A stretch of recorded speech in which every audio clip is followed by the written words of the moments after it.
Olá pessoal, nesse vídeo nós vamos resolver a questão número 26 do vestibular unificado da UFSC 2020, que nos diz o seguinte. Começamos com a número 01, que nos diz que os números 54 e 175 são primos entre si. Ou seja, nós devemos determinar se o MDC entre 54 e 175 é igual a 1. Para a gente tentar descobrir quem é o MDC, o máximo divisor comum, seria interessante nós descobrirmos quem são os divisores desses dois números. Então vamos colocar aqui, ó. Vamos pegar o 54 e vamos fatorá-lo em números primos. E a mesma coisa a gente vai fazer com 175. 54 dividido por 2 dá 27. 27 dividido por 3 dá 9. 9 dividido por 3 dá 3. 3 dividido por 3 dá 1. Em outras palavras, o número 54 ele pode ser escrito como 2 vezes 3 ao cubo. E o número 175, né? 175, a gente pode dividir ele por 5. 175 dividido por 5 dá 35. 35 dividido por 5 dá 7. 7 dividido por 7 dá 1. Logo, o 175 é igual a 5 ao quadrado vezes 7. E perceba que os fatores primos do 54 são 2 e 3, que são distintos dos fatores primos de 175, que são 5 e 7. Em outras palavras, nós temos de fato que o maior divisor comum entre esses dois números, né, o MDC entre 54 e 175, é igual a 1, porque o único divisor comum dos dois números, né, olhando para essa fatoração em números primos, é o próprio número 1. Né? Não existe nenhum outro divisor positivo entre esses dois números que é comum a esses dois números. Né? O único divisor comum aos dois números positivo é igual a 1. Logo, o item 01 ele está correto, então vamos marcar aqui. Né? O item 01 ele é verdadeiro. Vamos agora para o item 02. O que nos diz o item 02? O número raiz de 2 mais 1 vezes raiz de 2 menos 1, será que ele é irracional? Então vamos colocar aqui, ó, raiz de 2 mais 1 vezes raiz de 2 menos 1. Isso daqui, na verdade, pode ser escrito assim, ó, como raiz de 2 ao quadrado menos 1 ao quadrado. Uma diferença de 2 quadrados sempre pode ser escrito dessa forma aqui, ó. A gente tem esse produto notável, a ao quadrado menos b ao quadrado. Eu vou até fazer assim, ó. Assim, ó, quer ver? Ó? A ao quadrado menos b ao quadrado, né? É sempre igual a mais b vezes a menos b, para quaisquer números a e b pertencentes ao conjunto dos reais. Então, quanto que vale raiz de 2 ao quadrado menos 1 ao quadrado? A gente está tomando aqui a igual a raiz de 2 e b igual a 1. Raiz de 2 ao quadrado dá 2. 1 ao quadrado dá 1. 2 menos 1 é igual a 1. Logo, este valor aqui, o produto desses dois números, é igual a 1, que é um número racional. Né? Isso aqui é um número racional e, portanto, o item 02 ele está incorreto, porque está dizendo que aquele produto dos dois números é um número irracional. Então, já vamos marcar aqui, né? Temos que o item 02 ele é falso.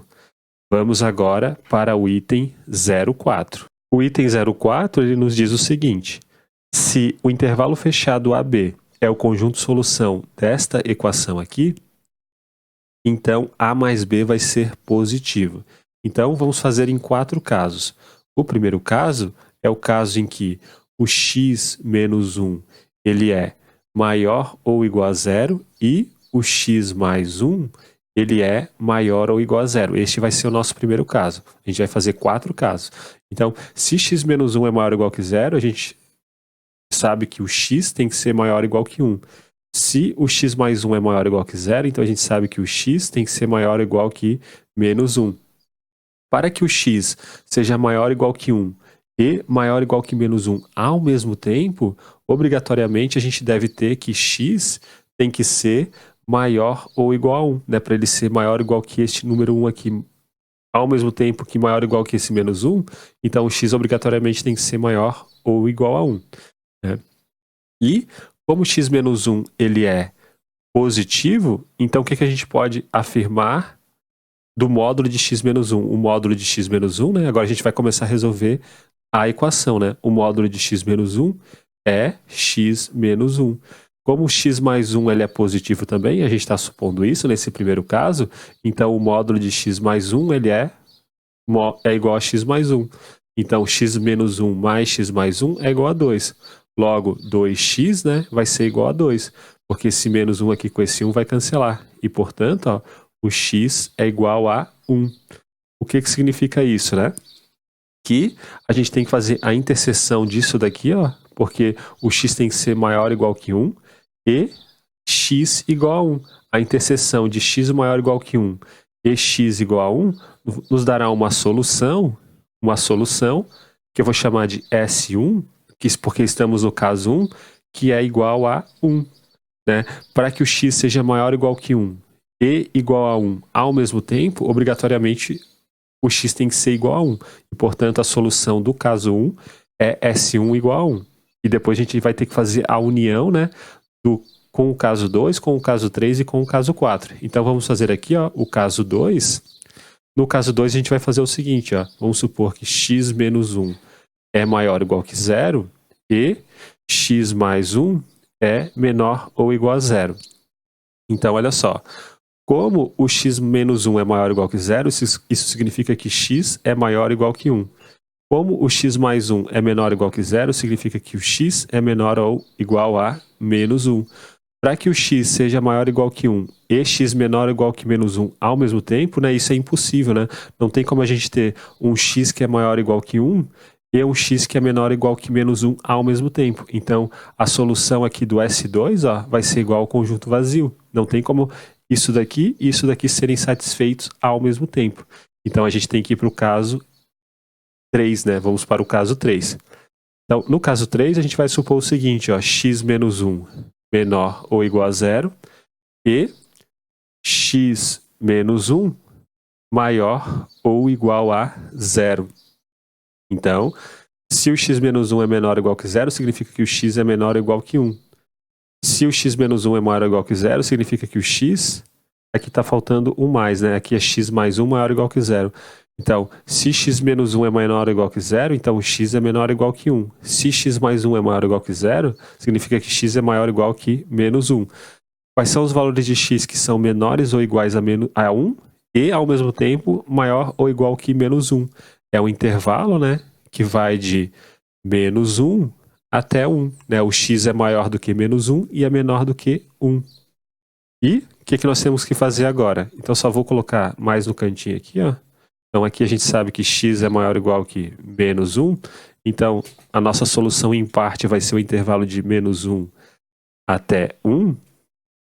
E agora a gente vai ter que pegar e desenvolver a nossa equação, né? A nossa equação que está aqui no enunciado, ó. Então, como a gente está no caso em que x menos 1 é menor ou igual que 0, então o módulo de x menos 1 tem que ser o oposto desse número aqui, né? O oposto desse número é quem? É 1 menos x. Mas, ó, como o x mais 1 é maior ou igual a 0, então o módulo de x mais 1 é x mais 1. Então vai ficar 1 menos x mais 1 igual a 2. Ou seja, ó, cancela esse x com esse x aqui, ó, vai ficar 2 igual a 2. Em outras palavras, o que nós temos? A gente tem que essa igualdade aqui ela é válida para qualquer valor de x que está nesse intervalo aqui, de menos 1 até 1. Em outras palavras, quem que vai ser o nosso S2? O nosso S2, eu vou colocar aqui, ó, o nosso S2 vai ser todo o intervalo de menos 1 até 1. Porque para qualquer valor que está no intervalo de menos 1 até 1, esta igualdade aqui ela se verifica do enunciado, sabendo que essas condições aqui também precisam ser verificadas, né? Então, o nosso S3 vai ser quem? Vai ser o intervalo de menos 1 até 1. Agora a gente vai fazer o S4. Então, quem que seria o caso, ou melhor, a gente vai fazer o caso 3, o caso 4, né? Então, supondo que esses dois números são negativos, então a gente tem que x é menor ou igual que 1 e x é menor ou igual que menos 1. Para que essas duas desigualdades sejam satisfeitas ao mesmo tempo, obrigatoriamente o x tem que ser menor ou igual que menos 1, né? Para que x seja menor ou igual que 1 e x seja menor ou igual que menos 1, obrigatoriamente o x tem que ser menor ou igual que menos 1. Então, o que nós vamos fazer? Agora a gente vai colocar os nossos dados lá na equação. Como o x menos 1 é negativo, então o módulo de x menos 1 vai ser menos x menos 1, ou seja, vai ser 1 menos x. Mas, como o x mais 1 também ele é negativo, então o módulo de x mais 1 vai ser menos x menos 1. Isso daqui é igual a 2. Logo, 1 menos x menos 1 é igual a 2, ou seja, menos 2x mais 0, né, é igual a 2. Em outras palavras, o x tem que ser igual a menos 1. Então, qual vai ser a nossa solução? No caso S4, vai ser essa aqui, né? A gente vai ter que fazer a interseção dos valores de x que são menores ou iguais a menos 1 com x igual a 1. Ou seja, o nosso S4 vai ser igual ao conjunto unitário menos 1. E daí, quando a gente fizer a união de S1 com S2, com S3, com S4, né? Então, a união de S1 com S2, com S3, com S4, isso vai nos dar a solução do nosso problema. Só que o S1 é o conjunto 1, né? Formado pelo 1. O S2 é o conjunto vazio. O S3, ele é o intervalo de menos 1 até 1. E o S4 é o conjunto unitário menos 1. Se a gente fizer a união desses 4 conjuntos, isso vai ser igual, vai dar um conjunto de solução igual a menos 1, o intervalo fechado de menos 1 até 1. Né? E o que o problema nos fala? Né? Que a soma desses extremos, ó, menos 1 e 1, é positivo. Isso é falso, né? Porque a soma, ó, menos 1 mais 1, isso é 0, né? Que não é positivo. E, portanto, o item 0,4 ele é falso. Então já vamos marcar aqui, item 0,4 ele é falso, porque o conjunto de solução do item 0,4 é o intervalo fechado de menos 1 até 1, e a soma dos extremos é igual a 0 e não é positiva. Vamos agora para o item 0,8. No item 0,8 nós lemos o seguinte: Maria, Ana e Paula investiram respectivamente 500, 300 e 200 reais na produção e venda de bombons para a festa de encerramento do ano na escola. Finalizando o evento, as amigas contabilizaram um lucro de 700 reais. Se esse valor for dividido de forma proporcional ao valor que cada amiga investiu, então a parte do lucro de Paula foi de 140 reais. Será que isso é verdade? Então, os investimentos foram quais, né? Foram 500, 300 e 200. E a gente vai chamar assim, ó. O M vai ser o quanto que a Maria vai ganhar após esse investimento. O A é o quanto a Ana ganhou após o investimento. E P é o quanto a Paula ganhou após o investimento. O que nos diz o problema? Nos diz que essa tripla aqui de números é proporcional a esta tripla aqui de números. O que significa isso, né? Significa que 500 está para M, assim como 300 está para A, assim como 200 está para P. E o lucro foi de 700, ou seja, se a gente somar M mais A mais P, isso vai nos dar 700, né? Porque M é o quanto que a Maria ganhou, o A é o quanto que a Paula ganhou após o investimento, né? E P é o quanto que a Paula ganhou. E como essa tripla aqui de números é proporcional a esta tripla, então nós temos esses dados aqui. Agora, dos nossos conhecimentos de proporcionalidade, isso aqui significa o quê? Né? Que se a gente somar 500 mais 300 mais 200, ó, 500 mais 300 mais 200, e se a gente dividir por M mais A mais P, essa igualdade aqui ela se verifica também, né? Então isso é dos nossos conhecimentos prévios de proporcionalidade. Agora, quanto que é 500 mais 300 mais 200? 500 mais 300 dá 800. 800 mais 200 dá 1.000. Quanto que é M mais A mais P? Dá 700. Então, vamos colocar aqui 700. Né? O que a gente quer saber? A gente quer saber a parte do lucro de Paula. Né? Então, a gente vai trabalhar com esta igualdade aqui, ó, 200 sobre P igual a 1.000 sobre 700. Então, vamos colocar aqui, ó, 200 dividido por P é igual a 1.000 dividido por 700. Então, a gente pode cancelar estes dois zeros aqui, ó, e a gente pode cancelar este zero com este zero.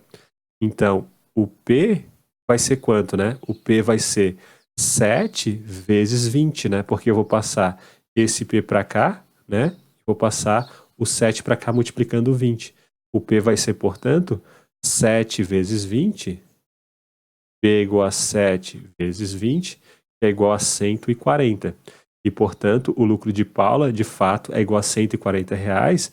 Então, já vamos marcar aqui que o item 8, ele é verdadeiro. Vamos agora para o item 16. No item 16, nós lemos o seguinte. A é o conjunto formado por todos os x pertencentes aos reais, tais que x é maior do que x. Então, o conjunto das partes de A é unitário. Quem que é esse A, né? Será que existe algum elemento de A? Não, né? Não existe nenhum elemento de A. Não existe nenhum x real, tal que x é maior do que si próprio. Então, esse conjunto A nada mais é do que o conjunto vazio. O que seria o conjunto das partes de A? Seriam todos os subconjuntos do conjunto vazio. Quais são os subconjuntos do conjunto vazio? A gente sabe que todo conjunto ele tem um subconjunto, né? Sempre tem um subconjunto, que é o próprio vazio. Então vamos dar um exemplo aqui, ó. Vamos pegar um exemplo em que o nosso conjunto é o conjunto formado pelos elementos 1 e 2. Então quem seriam as partes de A? Seria o conjunto unitário 1, o conjunto unitário 2, o conjunto todo 1, 2 e o próprio vazio. Né? Esses aqui seriam todos os subconjuntos deste conjunto aqui, né? Que é 2 elevado ao quadrado. É sempre o número 2 elevado na quantidade de números que possui este conjunto. Né? No caso aqui, se o conjunto for um conjunto enumerável, né? A gente aqui consegue contar a quantidade de elementos que tem nesse conjunto. Isso daqui é igual a 4. Existem 4 subconjuntos. No caso do conjunto vazio, o único subconjunto que ele possui é o próprio vazio. Então, o conjunto das partes, aqui, ó, vai ser o próprio vazio. E, portanto, de fato, este conjunto do item 16, ele é unitário, né? O conjunto das partes, ele vai ser unitário e, portanto, o item 16, ele é verdadeiro. Vamos agora para o item 32. No item 32, nós lemos o seguinte. Se Z1 é o número complexo menos 2 mais 2i. E Z2 é igual a menos raiz de 2 sobre 2 mais raiz de 6 sobre 2i. São números complexos, então a forma polar do número Z1 sobre Z2 pode ser representada por esta expressão aqui, né? 2 vezes cosseno de 45 mais i seno de 45 graus. Então, vamos fazer Z1 dividido por Z2. O Z1 é menos 2 mais 2i, dividido por menos raiz de 2 sobre 2, mais raiz de 6 sobre 2 vezes i. E dessa parte aqui de cima do numerador, a gente pode colocar o menos 2 em evidência, né? Vai ficar menos 2 vezes 1 menos i, né? Colocando o menos 2 em evidência. E embaixo a gente pode colocar o raiz de 2 em evidência, porque esse raiz de 6, ele pode ser escrito como raiz de 2 vezes raiz de 3. Então, colocando, na verdade, o menos raiz de 2 em evidência, né? Daí vai para dentro do parênteses 1 sobre 2 menos raiz de 3 sobre 2i. Né? Perceba que se a gente fizer este número vezes esse, né? Vai dar justamente este. E se a gente fizer este vezes esse, ó, vai dar justamente este daqui. Então, acabamos de colocar menos 2 em evidência em cima e o menos raiz de 2 em evidência embaixo. Isso vai nos dar o quê? Ó? Vai nos dar 1 menos i, né? 2 vezes 1 menos i, dividido por raiz de 2, né? A gente pode cancelar este menos com esse menos aqui, vai dar mais, né? Vai ficar 2 sobre raiz de 2 vezes i, dividido por 1 sobre 2 menos raiz de 3 sobre 2 vezes i. O que nós podemos fazer agora? Como esse raiz de 2 está aqui embaixo, né? A gente está fazendo a divisão deste número aqui por raiz de 2, a gente pode colocar o raiz de 2, ó, passar para cá dividindo, ó, fazer 1 menos i dividido por raiz de 2. Vai ficar assim, ó, vai ficar 1 sobre raiz de 2 menos i sobre raiz de 2, dividido por 1 sobre 2 menos raiz de 3 sobre 2 vezes i. Né? Então, como que a gente pode escrever esse 1 sobre raiz de 2? A gente pode racionalizar 1 sobre raiz de 2 é a mesma coisa que raiz de 2 sobre 2. Então vai ficar 2 vezes raiz de 2 dividido por 2, menos, daí i sobre raiz de 2 também é raiz de 2 dividido por 2 vezes i, né? Racionalizando o raiz de 2. Tudo isso é dividido ainda, né, por 1 sobre 2, menos raiz de 3 sobre 2i. Então perceba o seguinte, ó, que isso daqui está muito próximo de uma forma polar, porque o cosseno de 45 graus é raiz de 2 sobre 2. O seno de 45 graus é raiz de 2 sobre 2, só que tem o problema desse menos aqui, ó. O cosseno de 60 graus é 1 sobre 2. O seno de 60 graus é raiz de 3 sobre 2. Então tem esse menos aqui também que está atrapalhando, ó. Então o que nós vamos fazer? Eu vou colocar aqui o círculo trigonométrico para a gente, ó. Então perceba que o cosseno de 45 graus é raiz de 2 sobre 2, né? O cosseno de 45 graus é este valor aqui. O seno de 45 graus é este valor aqui, ó, que é raiz de 2 sobre 2. O 315 graus está bem aqui abaixo, ó, do 45 graus. E o cosseno dele, que é este ponto aqui, né, que é esse valor, é o mesmo do cosseno de 45 graus. E o seno do 315 graus ele está aqui, ó. Enquanto que o seno do 45 graus está aqui, o seno do 315 graus está aqui. E o seno do 315 graus é o oposto do seno de 45 graus. Logo, esse número aqui na forma polar vai ser isso aqui, ó. Vai ser cosseno de 315 graus. Então vai ficar 2 vezes cosseno de 315 graus mais o seno de 315 graus, né? O cosseno de 315 graus é raiz de 2 sobre 2, e o seno de 315 graus é menos raiz de 2 sobre 2, dividido por quanto? Ó? Isso aqui está muito próximo do cosseno de 60 mais seno de 60 graus, mas perceba o seguinte, é que o 60 graus está aqui, ó, e o 300 graus está bem embaixo do 300, o 300 graus está bem embaixo do 60. Ó, perceba que o cosseno do 60 é esse valor aqui, que vale 1 sobre 2. E o cosseno do 300 graus também é 1 sobre 2. O seno do 60 graus é este valor aqui, que é raiz de 3 dividido por 2, é o seno de 60. E o seno de 300 graus é o oposto do seno de 60 graus, né, que portanto vai ser menos raiz de 3 sobre 2. Então este número aqui pode ser escrito nessa forma polar aqui, ó, como cosseno de 300 graus mais i, aqui faltou um i, né? É seno de 315 graus vezes i. Então vai ficar aqui embaixo, vai ficar cosseno de 300 graus mais seno de 300 graus vezes i. Agora a gente tem uma divisão de dois números complexos que estão em forma polar, e daí, dos nossos conhecimentos prévios de números complexos, né, isso vai ser igual a 2 vezes o cosseno da diferença desses números aqui, mais o seno da diferença desses números aqui. Então vai ficar 2 vezes o cosseno de 315 menos 300 dá 15 graus. Mais 315 menos 300 dá 15 graus. Vezes i. Então, na verdade, este número, que é o quociente, né, de Z1 por Z2, ele não é o número representado na forma polar 2 cosseno de 45 mais i seno de 45. Ele é, na verdade, 2 vezes o cosseno de 15 graus mais seno de 15 graus i. E, portanto, o item 32, ele está incorreto, né? Vamos colocar aqui, então, falso, né? Para o item 32. Aqui vamos colocar falso.